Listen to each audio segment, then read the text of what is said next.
même ceux qui ont un goût pour la science, mais qui ne sont pas des scientifiques eux-mêmes, connaissent la science lorsque le processus de constitution de la connaissance est achevé, en quelque sorte. Nous savons que ceci paraît vrai, que les modèles intellectuels qui prétendent décrire le réel sont assis sur une littérature mondiale, pluridisciplinaire, et qu'il y a un consensus, par exemple, qui se dégage sur une question. Or là, nous avons observé peut-être pour la première fois dans l'histoire de l'humanité une connaissance scientifique en train de se produire. D'ailleurs, elle n'est pas du tout achevée sur la Covid-19. Hein, il y a encore beaucoup de zones d'incertitude.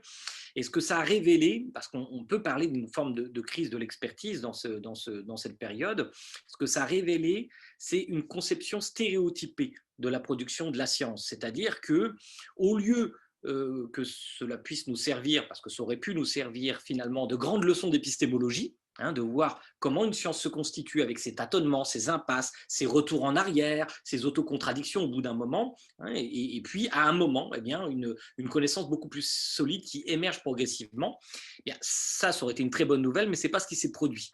Ce qui s'est produit, en tout cas dans l'esprit de certains de nos concitoyens, c'est que la vérité était plurielle, parce qu'il y avait des experts qui ne disaient pas la même chose, et ça a paru évidemment autoriser ce qu'on appelle du cherry picking, c'est-à-dire on va à la cueillette de cerises pour chercher finalement les experts qui nous conviennent, et ces experts qui nous conviennent, on le comprend bien, c'est dans certains cas ceux qui nous rassurent, n'est-ce pas? Ceux qui peuvent nous dire dans le fond, le port du masque n'est pas vraiment nécessaire, c'est un peu, voilà, ou l'hydroxychloroquine pourrait nous sauver, etc. Il y a eu toutes sortes de débats.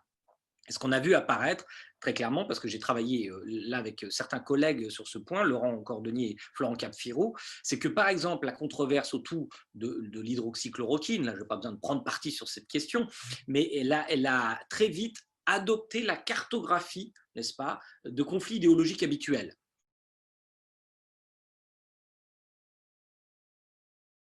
Ce qui est sûr, là il y a de sérieuses données, c'est que la peur en général est un signal d'alerte pour notre cerveau qui nous permet de distinguer l'information entre toutes les informations beaucoup plus rapidement. Par exemple, des collègues ont montré à des sujets d'une expérimentation des visages. Certains étaient joyeux, d'autres voilà, tristes, etc., avec plein d'émotions différentes. Et les visages qui étaient reconnus avant tous les autres, c'était les visages en colère. Parce que précisément, un visage en colère représente un danger potentiel. Vous pouvez faire l'expérience aussi, ils l'ont fait avec des animaux de toutes sortes. Ce que nous voyons en premier, ce sont les araignées et les serpents. Donc il y a quelque chose dans notre cerveau qui s'allume pour des raisons peut-être évolutionnaires, là c'est spéculatif, mais probablement, qui s'allume et qui retient notre attention. Or, précisément, sur le marché cognitif, le marché dérégulé de l'information, une information pour survivre doit retenir notre attention. Raison pour laquelle, encore une fois, cette dérégulation, elle favorise souvent ce qu'on appelle les produits de la peur. Ça ne veut pas dire qu'ils l'emportent définitivement, mais du moins, ils gagnent la première bataille, qui est la bataille de l'attention. Évidemment, ensuite, la tentation est forte pour tous ceux qui font profession de diffuser de l'information et qui vivent de cette captation du temps de l'attention, eh bien, de produire de plus en plus d'alertes, de propositions de la peur. Ça ne veut pas dire qu'elles sont tous fausses ou inutiles, loin s'en faut. Mais ça crée un embouteillage des craintes. Parce que, comme vous le savez, il faut beaucoup plus de temps à la science pour défaire une alerte qu'aux médias pour en émettre une.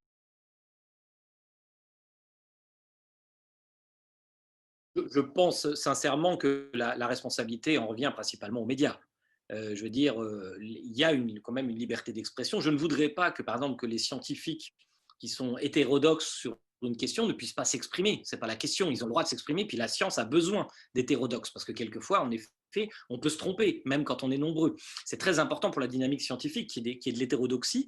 Simplement, les médias, normalement, doivent faire un travail d'éditorialisation, c'est-à-dire qu'ils doivent mettre sur le devant de la scène médiatique des gens qui vont plus probablement produire un discours argumenté, et on va dire vrai si le mot ne fait pas trop peur, en tout cas probablement vrai, puisqu'on parle comme ça dans un état scientifique, c'est probablement vrai. Or, on le voit bien, certains personnages sont mis en avant, non pas tant forcément parce qu'on soupçonne qu'ils sont probablement dans la raison, mais simplement parce qu'ils sont spectaculaires dans leurs énoncés. Hein, il y a une recherche à la captation du temps de cerveau disponible, comme dirait l'autre. Et donc, en fait, la conflictualité, la peur, toutes sortes d'éléments comme ça sont de nature disons, à apporter une plus-value en termes d'attention à ces médias. Il faut bien reconnaître aussi, pour ne pas trop leur jeter la pierre, ce que les journalistes ne sont pas souvent formés aux questions scientifiques qui sont souvent contre-intuitives.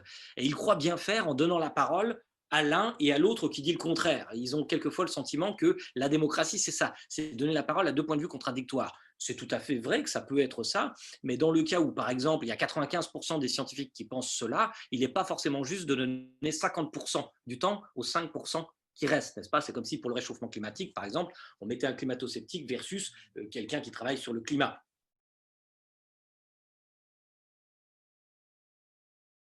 Il est très important pour moi que la décision politique, surtout quand on parle de questions sanitaires, par exemple, ou de questions scientifiques en général, s'adosse à l'expertise scientifique. C'est très important. Je n'ai rien à dire sur la constitution d'un conseil scientifique durant cette pandémie, si ce n'est de m'interroger sur la façon dont ont été choisis les membres de ce comité. Ça, je n'en sais absolument rien. Par contre, j'en approuve le principe général. Mais en revanche, il ne faut pas que le pouvoir politique cherche à faire dire à la science ce qu'elle ne dit pas. Elle ne peut pas servir, elle ne doit pas se servir, et la science ne doit pas accepter de servir de paratonnerre à la décision politique. Dans l'espace public, c'est à la politique d'assumer la part d'incertitude de la décision. Certaines décisions sont des sinistres paris, surtout quand on est en état de pandémie. Il n'est pas facile de choisir la bonne décision, celle qui va épargner le plus de vies. Mais en tout cas, elle doit le faire informée de l'expertise scientifique, même lorsque cette expertise est en pleine incertitude, comme dans le cas présent. Mais elle ne doit pas faire croire que c'est la décision politique qui reporte, la décision scientifique qui est reportée mécaniquement dans l'espace politique.